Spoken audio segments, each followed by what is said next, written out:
Pelaksana tugas Gubernur Aceh Nova Iriansyah menandatangani perjanjian kerjasama pengadaan pesawat terbang N219 serta pengembangan sumber daya manusia dan pengoperasian angkutan udara Aceh dengan PT Dirgantara Indonesia Persero di ruang rapat paripurna Gedung Pusat Manajemen PT Dirgantara Indonesia, Bandung, Senin 9 Desember 2019.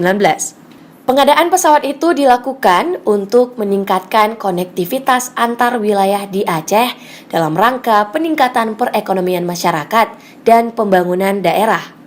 Kondisi itulah, kata Nova, yang membuat pemerintah Aceh harus melakukan intervensi guna mengatasi persoalan tersebut. Apalagi dalam program pembangunan yang kami canangkan, konektivitas antar wilayah menjadi salah satu prioritas, kata Nova. Nova berharap setidaknya sampai tahun 2022, pemerintah Aceh bisa mendapatkan 4 unit pesawat jenis N219 yang sangat ideal dijadikan sebagai transportasi udara. Kerjasama antara pemerintah Aceh dan PT Dirgantara Indonesia yang disepakati hari ini pada dasarnya adalah revisi dari MOU sebelumnya. Sebelumnya, kedua pihak telah menandatangani MOU kerjasama pada 7 Februari 2018, bertepatan saat berlangsungnya acara Airshow di Singapura. Ya, yang pertama, gagasan ini sudah kita pikirkan sejak ada Airshow di Singapura. Waktu itu Pak Irwan Yusuf menandatangani MOU kerjasama pembelian pesawat N219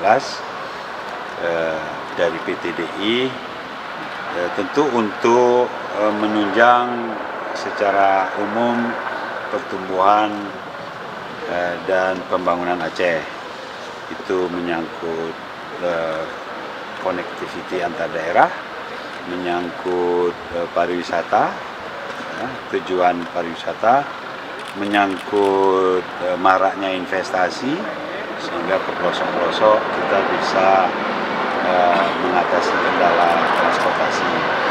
Dan hari ini MOU-nya sudah kita update, kita perbarui. MOU yang tahun 2018 kita update karena ada beberapa hal memang harus kita sesuaikan dengan kondisi terkini. Nah, kami berharap di 2022 4 pesawat bisa kita miliki dengan skema pembayaran tentu nanti bisa dijelaskan lebih lanjut. Yang pasti dengan garis pantai yang begitu panjang, jarak tempuh antara satu daerah ke daerah lain yang ada yang mencapai 15-16 jam, kita harapkan dengan pengadaan pesawat ini bisa teratasi dan akselerasi pembangunan di Aceh bisa kita lakukan, pertumbuhan ekonomi bisa kita tingkatkan secara signifikan, kemiskinan bisa kita turunkan insya Allah. Di luar itu semuanya baling-baling, cuma itu aja. Yang lain pindah ke Kertajati. Kertajati kami juga sepi.